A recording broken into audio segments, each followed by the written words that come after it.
ಒಂದಾನೊಂದು ಕಾಲದಲ್ಲಿ ಬೇರೆ ಬೇರೆ ರಾಜರು ಆಳ್ತಾ ಇದ್ದಂತಹ ಒಂದು ಈ ಗ್ರಾಮ ಹಾಗೂ ದೇವಸ್ಥಾನ ವಶದಲ್ಲಿದ್ದಂತಹ ಒಂದು ಸಂದರ್ಭ. ಪರ್ಣ ಮತ್ತು ಅಂಕಿಲ ಅಂದರೆ ಅದು ನೇಗಿಲು, ಪರ್ಣಂಕಿಲ ಅಂಥೇಳಿ ಒಂದು ಜಗತ್ಪ್ರಸಿದ್ಧವಾದಂಥ ಇದು ಗ್ರಾಮ. ನಾವು ಏನು ಕಷ್ಟವನ್ನು ಹೇಳಿದರೂ ಸಹ ಸಣ್ಣ ಅವಧಿಯಲ್ಲಿ ನಮಗೆ ಅದರ ಪ್ರತಿಫಲವನ್ನು ಕೊಡುವಂತಹ ಗಣಪತಿ. 100ರಿಂದ 150 ಜನ ಆರಂಭದಿಂದ ಇವತ್ತಿನವರೆಗೂ ಕೂಡ ಸಾಯಂಕಾಲ 5 ಗಂಟೆ ಬಂದರೆ ರಾತ್ರಿ 10, 11, 1 ಗಂಟೆವರೆಗೂ ಕೂಡ ಅವರ ಒಂದು ಶಕ್ತಿಯ ಒಂದು ಕೆಲಸವನ್ನು ಮಾಡಿಕೊಟ್ಟಿದ್ದಾರೆ.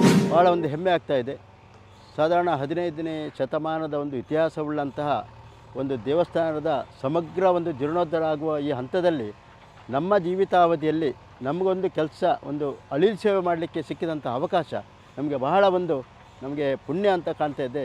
ಅದು ನಾವು ಜೀವನದಲ್ಲೇ ಒಂದು ಸ್ವರ್ಗ ಕಂಡ ಹಾಗೆ ನಮಗೆ ಅನಿಸ್ತಾ ಇದೆ. ಆ ರೀತಿಯಾಗಿ ಇವತ್ತು ಸಂಘಟನೆಯಲ್ಲಿ ಒಂದು ಭಾಗವಾಗಿ ನಾನಿಲ್ಲಿ ಕೆಲಸ ಮಾಡಿದ್ದೇನೆ. ಜೀರ್ಣೋದ್ಧಾರದ ಕೆಲಸ ಒಂದು ಸಣ್ಣ ಅವಧಿಯಲ್ಲಿ, ಸುಮಾರು 10 ತಿಂಗಳ ಅವಧಿಯಲ್ಲಿ ಬಹಳ ಒಂದು ಸಂಖ್ಯೆಯಲ್ಲಿ ಕರಸೇವಕರ ಒಂದು ಸಂಘಟನಾ ಶಕ್ತಿಯಲ್ಲಿ ನಾವು ಒಂದಷ್ಟು ಕೆಲಸಗಳನ್ನು ಮಾಡಿ ಇವತ್ತು ದೇವಸ್ಥಾನದ ಒಂದು ಅಂತಿಮ ಹಂತಕ್ಕೆ ನಾವು ಮುಟ್ಟಿದ್ದೇವೆ.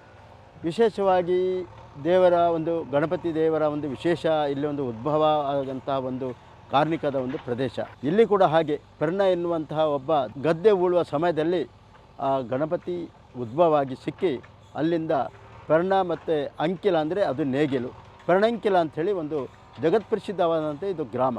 ಒಂದಾನೊಂದು ಕಾಲದಲ್ಲಿ ಬೇರೆ ಬೇರೆ ರಾಜರು ಆಳ್ತಾ ಇದ್ದಂತಹ ಒಂದು ಈ ಗ್ರಾಮ ಹಾಗೂ ದೇವಸ್ಥಾನ ವಶದಲ್ಲಿದ್ದ ಒಂದು ಸಂದರ್ಭ. ತದನಂತರದಲ್ಲಿ ಪೇಜಾವರ ಮಠಕ್ಕೆ ಬಂದಂತಹ ಸಮಯ, ಭೂಮಸೂದೆ ಕಾಯ್ದೆ ನಂತರ ಎಲ್ಲ ಈ ಪರ್ಣಂಕಿಲದ ಗ್ರಾಮ ಎಲ್ಲ ನಮ್ಮ ಗೇಣಿದಾರರಿಗೆ ಹೋಗಿ ನಂತರದ ಒಂದು ದೇವಸ್ಥಾನ ಒಂದು ಪೇಜಾವರ ಮಠದ ಇವತ್ತಿಗೂ ಆಡಳಿತ ಒಳಪಟ್ಟಿದೆ. ಉತ್ತಮವಾಗಿ ಒಂದು ಆಡಳಿತ ಮಾಡ್ತಾ ಇದ್ದಾರೆ. ಅದರ 2ನೇ ಭಾಗವಾಗಿ ಈ ಬಾರಿಯ ಒಂದು ಪುಣ್ಯಕ್ಷೇತ್ರ ಅದು ಜೀರ್ಣೋದ್ಧಾರದ ಕಾಲ ಒಂದು ಕೂಡಿ ಬಂತು. ಜೀರ್ಣೋದ್ಧಾರದ ಸಮಿತಿ ಅಧ್ಯಕ್ಷರಾಗಿ ಕ್ರಿಯಾಶೀಲರಾಗಿ ವಿದ್ವಾನ್ ಪರ್ಣಂಕಿಲ ಹರಿದಾಸ್ ಭಟ್ರು, ಅದೇ ರೀತಿ ಪ್ರಧಾನ ಕಾರ್ಯದರ್ಶಿಯಾಗಿ ಪರ್ಣಂಕಿಲ ಶ್ರೀಶನಾಯ್ಕ್, ಹಾಗೆ ನಮ್ಮ ಎಲ್ಲ ಸಮಿತಿಯ ತಂಡ ಸೇರಿ ಇವತ್ತು ಒಂದೇ ಮನಸ್ಸಿಂದ ಈ ಒಂದು ಕಾರ್ಯೋನ್ಮುಖ ಕೆಲಸಕ್ಕೆ ನಾವು ಹೊರಟಿದ್ದೇವೆ. ತದನಂತರದ ವಿಶೇಷ ಅಂತ ಹೇಳಿದರೆ ಇಲ್ಲಿ ದೇವರಿಗೆ ಸಂಕಷ್ಟಿ, ಭಾಳ ಒಂದು ವಿಶೇಷವಾದಂತಹ ಒಂದು ಸಂಕಷ್ಟಿ ಆಚರಣೆ.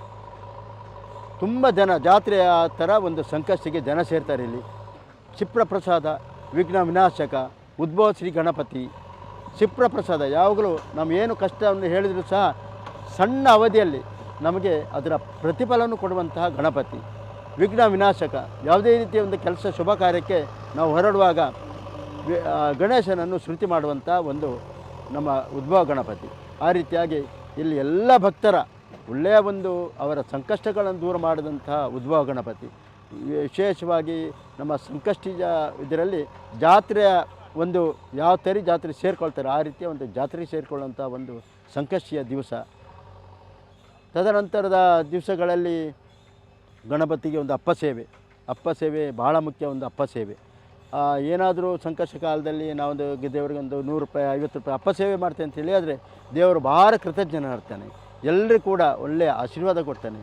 ಈ ಬಾರಿ ನಮ್ಮ ದೇವಸ್ಥಾನದಲ್ಲಿ ನಾವು ಜೀರ್ಣದಲ್ಲಿ ಹೊರಟಿದ್ದೆವು, ಯಾವುದೇ ಒಂದು ಒಬ್ಬನಿಗೆ ಯಾವುದೇ ಒಂದು ಅನಾಹುತವಾಗದೆ, ಯಾವುದೇ ಒಂದು ವಿಘ್ನ ಬಾರದ ಹಾಗೆ ಒಳ್ಳೆಯ ರೀತಿಯಲ್ಲಿ ಸುಗುಣೀನವಾಗಿ ನಮ್ಮ ಕೆಲಸಗಳು ನಡೆಸಿಕೊಟ್ಟಿದ್ದಾರೆ ಮಹಾಲಿಂಗೇಶ್ವರ ದೇವರು ಹಾಗೂ ಶ್ರೀ ಗಣಪತಿ ದೇವರು. ಒಂದಷ್ಟು ನಮ್ಮ ಪ್ರಧಾನ ಕಾರ್ಯದರ್ಶಿಯಾದ ಶ್ರೀಶನಾಯ್ಕರು ಇವರ ಒಂದು ನೇತೃತ್ವ, ಅದೇ ರೀತಿ ಅಧ್ಯಕ್ಷರಾದ ವಿದ್ವಾನ್ ಹರಿದಾಸ್ ಭಟ್ರ ಒಂದು ಕ್ರಿಯಾಶೀಲತೆಯ ಮೇರೆಗೆ ನಮ್ಮನ್ನು ಎಲ್ಲ ಜನ ಒಪ್ಪಿಕೊಂಡು ಇವತ್ತು ದಿವಸಾಗಲೂ 100ರಿಂದ 150 ಜನ ಆರಂಭದಿಂದ ಇವತ್ತಿನವರೆಗೂ ಕೂಡ ಸಾಯಂಕಾಲ 5 ಗಂಟೆ ಬಂದರೆ ರಾತ್ರಿ 10, 11, 1 ಗಂಟೆವರೆಗೂ ಕೂಡ ಅವರ ಒಂದು ಶಕ್ತಿಯ ಒಂದು ಕೆಲಸವನ್ನು ಮಾಡಿಕೊಟ್ಟಿದ್ದಾರೆ. ಇದು ಒಳ್ಳೆಯ ಒಂದು ನಮಗೆ ಕೊಡುಗೆ. ಎಲ್ಲಿಯೂ ಬೇರೆ ಬೇರೆ ದೇವಸ್ಥಾನಗಳಲ್ಲಿ ಆರಂಭದಲ್ಲಿ ಒಂದು ಶೂರತನೇ ಇರ್ತದೆ, ಆರಂಭ ಶೂರ ಅಂತಾರೆ, ಆನಂತರ ಅಲ್ಲಿ ಬಹಳ ಪರಿಸ್ಥಿತಿ ಹದಗೆಡ್ತದೆ. ಇಲ್ಲಿ ಆ ಥರ ಇಲ್ಲ. ಇಲ್ಲಿ ಒಂದು ವ್ಯವಸ್ಥೆ ಅಂತ ಹೇಳಿದರೆ ಒಮ್ಮತದಿಂದ ಪ್ರತಿಯೊಬ್ಬರು ಕೂಡ ಪ್ರಾಯದವರು ಸಮೇತ ಸಣ್ಣ ಮಕ್ಕಳಿಂದ ಸೇರಿ ಒಳ್ಳೆಯ ಒಂದು ಸಂಘಟನೆಯಲ್ಲಿ ಸೇರಿದಂಥ ಒಂದು ಕರಸೇವೆಯಲ್ಲಿ ಅದು ಭಾಳ ಒಂದು ಮೆಚ್ಚುಗೆ ಆದಂಥ ವಿಷಯ. ಒಟ್ಟಾರೆ ಈ ಜೀರ್ಣೋದ್ಧಾರ ಕೆಲಸದಲ್ಲಿ ಕರಸೇವಕರ ಒಂದು ಒಗ್ಗೂಡಿಕೆ ಒಂದು ಪ್ರಸಿದ್ಧಿಯಾಗಿ ಹೋಗಿತ್ತು. ಎಲ್ಲರೂ ಎಲ್ಲ ಭಾಷಣದಲ್ಲಿ ಅಥವಾ ಬೇರೆ ಬೇರೆ ಕಡೆ ಮಾತಾಡುವಾಗ ಕರಸೇವಕರನ್ನು ಭಾಳ ಒಂದು ಮೆಚ್ಚಿಕೊಂಡಿದ್ದಾರೆ. ಯಾಕೆ ಆ ರೀತಿಯ ಇಲ್ಲಿ ಒಂದು ಕರಸೇವೆ ಆಗಿದೆ. ಒಳ್ಳೆಯ ರೀತಿ ಅಂತ ಹೇಳಿದರೆ ಖಾಲಿ ಒಂದು ಕೌಶಲ್ಯ ಕೆಲಸಗಾರರಿಗೆ ಮಾತ್ರ ಒಂದು ನಾವು ಸಂಬಳ ಕೊಟ್ಟಿರ್ಬೋದು. ಎಲ್ಲವೂ ಕರಸೇವೆಯಲ್ಲಿ ನಡೆದಂತಹ ಒಂದು ಪ್ರಮೇಯ ಇಲ್ಲಿ. ಹಾಗಾಗಿ ಸರ್ವಾಂಗೀಣವಾಗಿ ಇವತ್ತು ದೇವಸ್ಥಾನ ನಾವು 3 ಕೋಟಿ ಒಂದು ಅಂದಾಜಲ್ಲಿ ಆರಂಭ ಹಂತದಲ್ಲಿ ನಾವೊಂದು ಯೋಚನೆ ಮಾಡಿದ್ದು ಸಹ ಆ ದೇವರು ಸುಮಾರು ಸಮಗ್ರ ಜೀರ್ಣೋದ್ಧಾರಕ್ಕೆ ನಮ್ಮನ್ನು ಎದುರು ಹಾಕಿ ಇವತ್ತು ಸಾಧಾರಣ 9 ರಿಂದ 10 ಕೋಟಿಯವರೆಗೆ ಸಮಗ್ರ ಇವತ್ತು ಜೀರ್ಣೋದ್ಧಾರ ಆಗಿದೆ ಅಂತ ಹೇಳಲಿಕ್ಕೆ ನಮಗೆ ಭಾಳ ಹೆಮ್ಮೆ ಆಗ್ತಾ ಇದೆ. ಅದೇ ರೀತಿ ನಮ್ಮ ಪೇಜಾವರ ಮಠದ ಶಾಖಾ ಮಠ ಅದು ಕೂಡ ಒಂದು ಕಾಲದಲ್ಲಿ ಶಿಥಿಲಗೊಂಡಿತ್ತು. ಅದನ್ನು ಕೂಡ ಗಣಪತಿಯವರು ಅದು ಕೂಡ ಪ್ರೇರಣೆ ಕೊಟ್ಟರು. ಅದು ಕೂಡ ಸುಮಾರು 5 ಕೋಟಿಯಲ್ಲಿ ಕೂಡ ಅದು ಕೂಡ ನಿರ್ಮಾಣ ಆಗ್ತಾ ಇದೆ. ಅದೇ ರೀತಿ ನಮ್ಮ ದೇವಸ್ಥಾನಕ್ಕೆ ಮೂಲಸೌಕರ್ಯವಾಗಿ ಸಭಾಭವನ ಅದು ಕೂಡ ಒಂದು ಭಾಗದಲ್ಲಿ ಸಭಾಭವನ ಕೂಡ ಒಂದು 5 ಕೋಟಿ ಅಂದಾಜು ವೆಚ್ಚದಲ್ಲಿ ನಿರ್ಮಾಣ ಆಗ್ತಾ ಇದೆ. ಎಲ್ಲವೂ ಅದ ನಂತರ ಸ್ವಾಮೀಜಿಯವರ ಕಲ್ಪನೆ ಮೇರೆಗೆ ಗೋಶಾಲೆ ಆಗುವಂಥದ್ದು ಕೂಡ ಒಂದು ಯೋಚನೆಯಲ್ಲಿ ಮುಂದಿನ ಭಾಗವಾಗಿ ಅದು ಕೂಡ ಅನುಷ್ಠಾನಗೊಳ್ಳಲಿದೆ. ಬೇರೆ ಬೇರೆ ರೀತಿಯಲ್ಲಿ ಒಟ್ಟಾರೆ ಈ ಭಾಗ ಪರಣಂಕಿಲ ಭಾರ ಒಂದು ಯಾತ್ರಾ ಸ್ಥಳವಾಗಿ ಮುಂದಿನ ದಿನಗಳಲ್ಲಿ ಆಗುವುದಕ್ಕೆ ಏನು ಸಂಶಯವಿಲ್ಲ. ಯಾಕಂದರೆ ಭಾಳಷ್ಟು ಭಕ್ತರು ಇನ್ನು ನಿರಂತರವಾಗಿ ನಮ್ಮ ದೇವಸ್ಥಾನಕ್ಕೆ ಬಂದು ದೇವರ ದರ್ಶನ ಮಾಡಲಿಕ್ಕಿದ್ದಾರೆ. ಅದೇ ರೀತಿ ಮುಂದಿನ ನಮ್ಮ ಏನು ಯೋಜನೆ ಅಂತ ಹೇಳಿದರೆ ಸಮಗ್ರ ಜೀರ್ಣೋದ್ಧಾರ ಆದ ನಂತರ ಇಲ್ಲಿಯ ಒಂದು ಜನರಿಗೆ ಒಳ್ಳೆಯ ಒಂದು ನೆಮ್ಮದಿ, ಒಳ್ಳೆಯ ಆರೋಗ್ಯದಲ್ಲಿಯೂ ಸುಧಾರಣೆ, ಶಿಕ್ಷಣದಲ್ಲಿಯೂ ಸುಧಾರಣೆ, ಒಂದಷ್ಟು ಬಹಳ ಬದಲಾವಣೆ ಆಗಲಿಕ್ಕಿದೆ. ಆರ್ಥಿಕವಾಗಿ ಕೂಡ ಈ ಪ್ರದೇಶ ಬಹಳ ಒಂದು ಬೆಳೀಲಿಕ್ಕಿದೆ.